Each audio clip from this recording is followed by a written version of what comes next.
Hi everybody, and welcome to Sparks in the Kitchen. My name is Rosmertha Sparkle, and this is my kitchen. And today we're going to make chicken enchiladas with red enchilada sauce that is made with no tomatoes.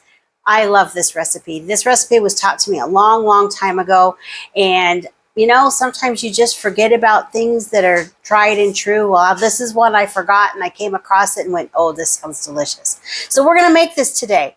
So what's on the plate in front of me? We're going to start with the sauce first, and then we're going to move on to, after the sauce is done, we're going to start some rice, and then we'll go ahead and start our enchilada process. We've got a white chicken filling that we're going to do today that's really easy. Okay, let's start with our ingredients and what's on this beautiful platter in front of us. We have 2 pasilla chilies, 1 red California chili, 7 guajillo chilies, 2 cloves of garlic, 2 little bits of orange peel, a nice tablespoon of oregano, and in here I've got some granulated garlic, about half a teaspoon of salt, a half a teaspoon of pepper is in here, a teaspoon of cumin, and 1/8 of a teaspoon of cocoa powder. So let's get started with our plan of attack here. First thing I'm going to do is get myself a little saucepan. And I'm going to pour in,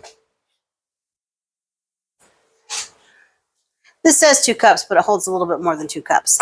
I'm going to pour in, I don't know, about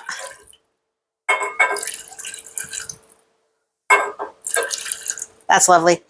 I put in about a cup of chicken stock.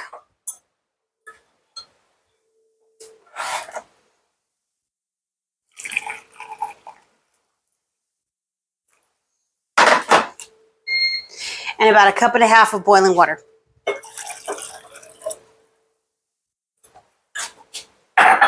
And I'm going to get this started.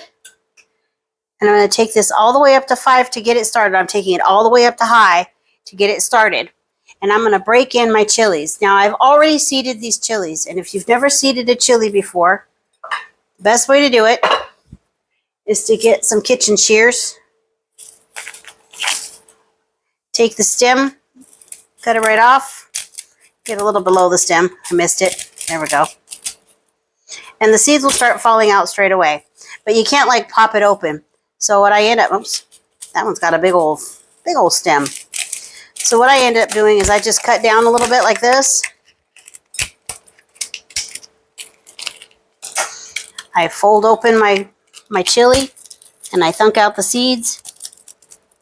You can leave some in there. Remember, the heat of the chili is in the seeds. There you go. We have a seeded chili. It's okay if some seeds are in there. We're going to go ahead and break our chilies up and put them in this here water and chicken stock mix. And we're going to bring this up to a boil.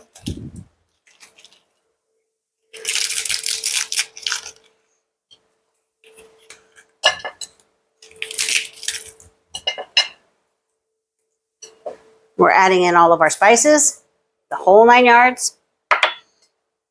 Our orange peel, we're not even cutting it. Our garlic, we're not even cutting it. I will grind up my oregano a little bit, but you don't gotta. All right, I'm gonna poke those all down. Ow, boiling water. The things I do for my craft. Poke those all in. Let's bring those up to a boil and cook those chilies to soft. So I'll bring it up to a boil, and once it boils, I'll kick the heat down a little bit and let those simmer just until they're soft. And then we're going to pour them in the liquidator, in the blender. So while we're waiting for our chilies to come to a boil, let's start on our filling. Okay, I know this seems like it's a lot. It's actually not. Some of this has multi-purpose. So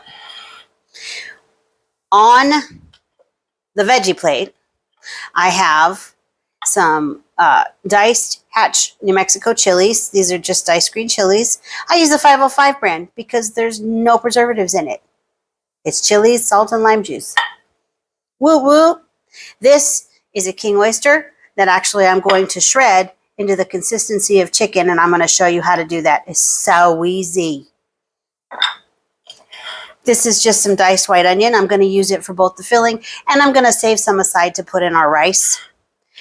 I've got 1 big clove, 1 medium clove, and 1 small clove of garlic because that's just how it worked out. Again, garlic is garlic. You can do no garlic. You can do 50 cloves. You garlic as you like to garlic. My spices are, I've got granulated garlic. I have pepper. Somewhere in here I have some salt. And this is half a teaspoon of each, and a teaspoon of cumin powder. The green on the plate is just for decoration after the fact. This is some cilantro and some green onion. So that's the veggie plate. On the protein plate, I have a whole bunch of shredded, I used medium cheddar cheese. This is some shredded chicken thigh that I just boiled this morning and shredded. This is 4 ounces of cream cheese. And this is about half a cup of sour cream. And that's going to constitute our filling. So first things first. There's actually no order that's specific to do this in. So I'm going to show you how to do these mushrooms first. So I've cut the cap off of this mushroom. And basically to make it do this, you just take a fork, take a nice good grip on it, and just shred down. And just keep shredding. Just keep shredding. Just keep shredding. What do? We shred. Hopefully that wasn't too much, and we can air that. And what that does is it makes it the same texture as the chicken we're going to use. And I want those to be about the same size, so I will cut these in half. It's just a nice little trick. Do this with a larger mushroom, like a king mushroom, an oyster mushroom, something that's a little more meaty in texture, because we're trying to match the texture of shredded chicken. Besides, it doesn't work real well on a porcini or a portobello. Now, in reality, I could saute these mushrooms. As a matter of fact, I think I will really quickly. I'll put that on about a 4. Put in some luxurious olive oil. Olive oil. Let's flop in some onions because we can.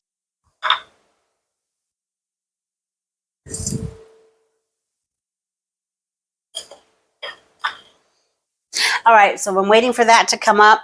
I'm going to move this over here and out of the way and in this magical, mystical bowl of clear. Let's go ahead and start the liquid part of our filling. So I'm going to go ahead and put in a good portion of this cheese, a little more than half.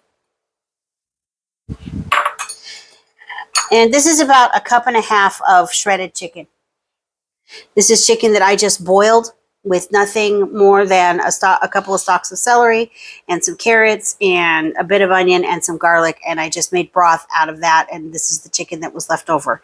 If you've seen my video on Set Yourself Up for a Week of Success, that's the full recipe, and that's what I do every week when I make chicken. And I'm making a whole bunch of these, so we're going to put in quite a bit.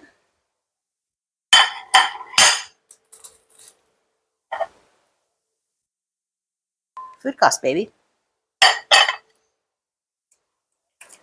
And cream cheese to give it that nice creamy texture. Not only does it give it a nice creamy texture, but using sour cream and cream cheese together, it does a couple things. First of all, it keeps your potassium and phosphorus counts down kind of low. The other thing is it really balances out the protein. Cream cheese does have protein in it. It is considered a protein source. It's also considered a dairy, so this is a good way to get your dairy in. But it doesn't have a lot of protein, grams per ounce. It's also really low in potassium in comparison to every other cheese, and relatively low in phosphorus, considering it's a dairy. Sour cream is just fat. It's just fat. It's very low in potassium. It's very low in phosphorus. It's very high in flavor and extremely high in happy. Just pour these little goodies in. Munch, munch, munch. We'll do a little bit more munching in a minute. All right, I'm gonna go pop these in the fridge real fast. All right, these are coming along just swimmingly, so I'm gonna turn the heat down on my onions just a little bit. And I'm gonna go ahead and put in my shroomigators. Notice that I'm not seasoning this. I'm not seasoning it because there's going to be plenty of seasoning both in the filling and in the sauce. So these little vegetables right here, they don't need to be seasoned. They just need to meld and get a little softer. How are you doing, darling? Oh, you're blipping. I so wish there was smell-o-vision. Here, wait. Can you smell that? Smell it? You smell it? So good. All right, our mushrooms and onions are almost done. They're almost where I want them to be. And at the risk of my own health, let's take a feel on these. Oh, our chilies are not there just yet. We still got some minutes on our chilies. And look at that. Oh my gosh. It's gorgeous. But they're not ready just yet. How are you doing, darlings? Well, the water has let out, and now we're just waiting for it to evaporate out. We'll get these a little bit, get those onions a little bit softer. It's going to be great. So we got just a couple minutes. So our mushrooms and onions are actually done. I'm going to go ahead and turn those off, but let them sit for a second. And our chilies are blipping away. They're doing so good. They're almost done. That garlic is nice and tender, but a couple of my chilies are just still a little, not there yet. Today is my blender's maiden voyage. Okay, I'm actually going to put that right back there. And really quickly just munch this in. All right, I'm going to pop this in the fridge while I'm waiting for this to get done. All right, I put a lid on it just because I needed to step away for a minute.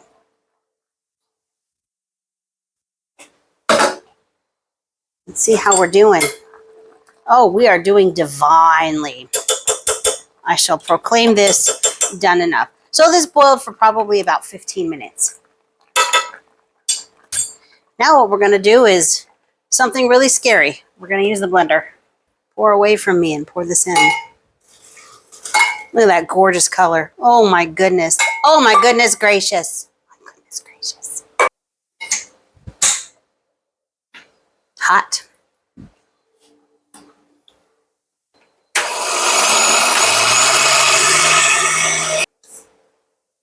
So you think I shouldn't put my face over it? Oh, that's gorgeous. Okay, now where's the spoon? Behind the hook. You're hiding it. Oh, that's gorgeous. That needs a hair bit. It's gonna be hot. Oh, that's so good. But it does need a hair bit more liquid. I'm using chicken stock. You could use water at this point. I think I'm going to do, yeah, about there.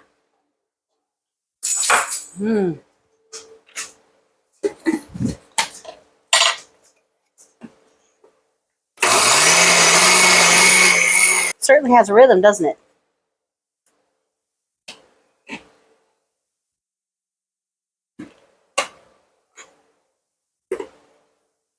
Oh, pretty. Look at that. Look at that. It's so beautiful.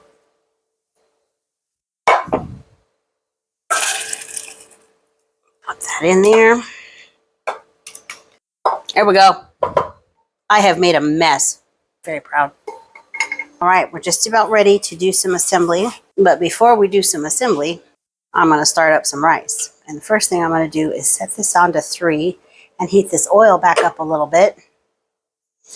And while I'm doing that, I'm going to put my goodies together to assemble our enchiladas. So let me talk to you real quickly about assembling enchiladas. Enchiladas are generally made with corn tortillas, and I cannot have corn, so I'm making mine with flour. If you can corn, please use corn. It's wonderful. It's good for you. I, however, am using flour tortillas, and flour tortillas come in many sizes, but they don't come in the right enchilada size usually. So I have these real tiny street tacos, or I have these other ones that are about so big. I think those are too big, so we're going to use the street taco size.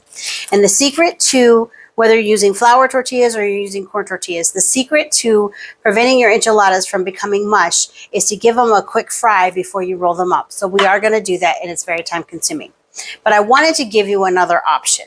The other option is to take your corn or flour tortillas,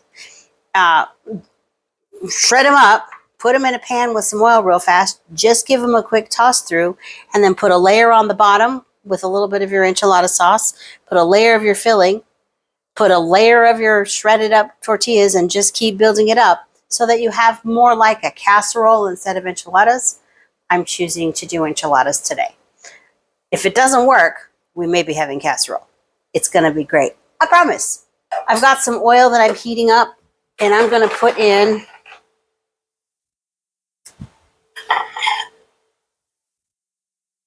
these onions. My favorite sound. The sound of me remembering to turn my pan on. And I've got this up to about medium high, actually. And this is to make rice. So I'm going to brown some onions. Not brown, just get to soften some onions. And then I'm going to work on some garlic real fast. Like I said before, I'm using 1 big clove, 1 medium clove, and 1 small clove because that's just what I happen to pull. You can garlic as much or as little or not at all if you choose. But if you choose to garlic, please cut it kind of small. If small is not in your arsenal of skills, then just cut your garlic or use a garlic press or use jarlic. That'll work too. That's the garlic that comes in the jar. Stir that around. Literally just until you can start to smell your garlic really good. You can smell your garlic from cutting it, but it smells like it's cooking garlic. You don't want to put it too long. I have a thing about browning garlic. I don't generally do it, but in this case, you don't want to do it. So from here, I'm putting in 1 cup of brown rice. Now, Spanish rice, generally made with white rice, and I would make it with bright rice, except I'm using flour tortillas in the enchiladas. So I didn't want to do double jeopardy. I'll make brown rice today.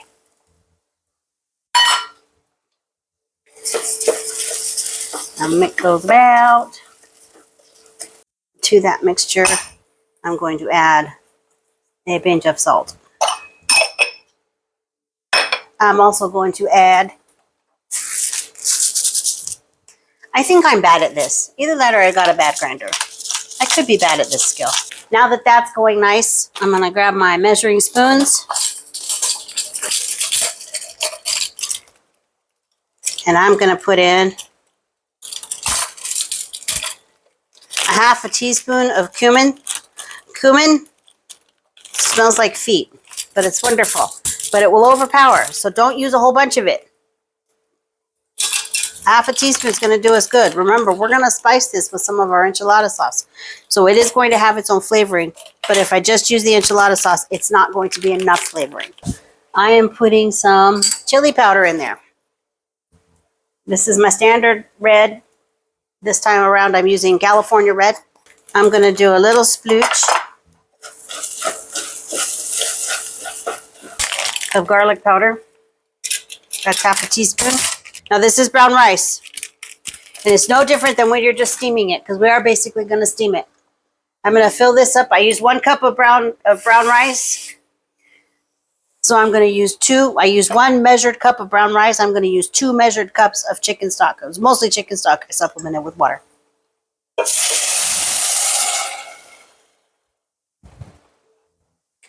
As usual, I'm going to turn that temperature up. I'm going to bring this to a boil. I'm going to cover it, and I'm going to cook it down just as soon as I add 1, 2, 3, 4, 5 teaspoons of enchilada sauce. I inhaled chilies. All right, let's turn our oven on. Bake to, I'm doing 365 because that's my stove, probably 350, 375, 350. Get that started. I've got some oil here, and and I'm going to just get that up to temperature. I'm going to set it on medium high to start with. I'm going to get a little ladle. Put a bit on the bottom. All right, we're up to a rolling boil. So I'm going to take this down to about 2, between 2 and 1. I'm going to put a lid on it, and we're going to let it go. And you, my dimple darling, are done. And we're not going to fry these to the point of fry crispy. Oops, we're not even ready yet. We're close to ready. Just enough to see it bubbling. I'll flip those down. You don't want to fry them crispy. You just want to make sure that they're coated in oil and brought up enough. You see couple of little bubbles that'll come up around the edges, and maybe the tortilla itself will bubble a little bit. But we're not frying it to a crisp. And the same with your corn tortillas. You just dip it in there. See the bubbles see the bubbles right here? That's all you want. All right, I just put a spoonful in because we're just filling these up. We don't want them to leak too much. About a good tablespoon. And just roll them. And put them in the pan. Roll them. And put them in the pan. You know what? Let's put them this way. Maybe that's the secret to success. Yes, I am enjoying myself, as a matter of fact. So we have a pan of enchiladas, and that's great. And I'm going to take some sauce, some of our beautiful sauce, and I'm going to put it on top and just smoosh it around a little bit. Put some sauce on there, and we'll put some cheese on that. All right, we're going to put those in the oven for about I have mine at 365. 350 would be good, but I'm doing 365 in my oven, and I'm going to put it in there for 30 minutes.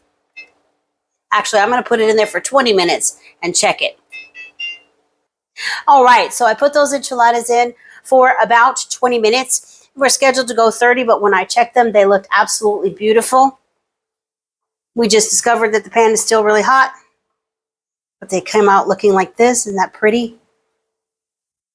So pretty. So let's serve some of these up with some of our rice.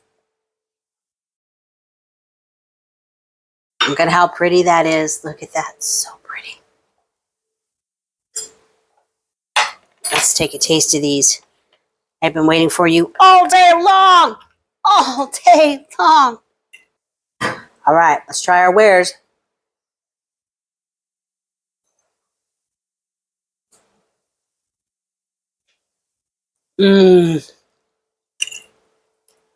So good. Reminds me of home. So that's my recipe for tomato-free red enchiladas. I hope you enjoy this. Please, please, please make this recipe, and please leave comments. You can comment on my website or at www.sparksinthekitchen.com or right here on my YouTube channel. On either place, I will have the recipe posted for you. Please remember, if you like what you see, please like and subscribe. Hit that bell. And I have a whole bunch of other videos that you can watch as well. Thank you guys. I have a wonderful afternoon. I enjoyed our time together. Be good and keep being groovy.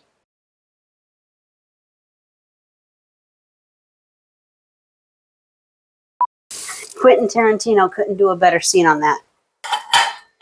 I'm stuck on my drawer. There we go. That was scary. Are we not plugged in? Make sure you edit that. There's a cake in here. Cooking mushrooms. I was gonna stand here and smell all day, but boy, is it hot. But the smells are good. I'm gonna sniff all the sniffs out of it. You guys will have no sniffs. No sniffs for you. Why people gotta make all this noise? Why you guys gotta be so noisy? I don't know. Why you gotta bark through the news? Walter Cronkite would not have suffered such. Because I foiled again. Okay, it was a great joke in my head. I'm so ready for dinner. Today is my blender's virgin voyage. No, it's not. Can we cut that out, please? Yeah. Little boys are supposed to be made of something and snails and rocks and snails and puppy dog tails. I think you're made out of puppy dog tails.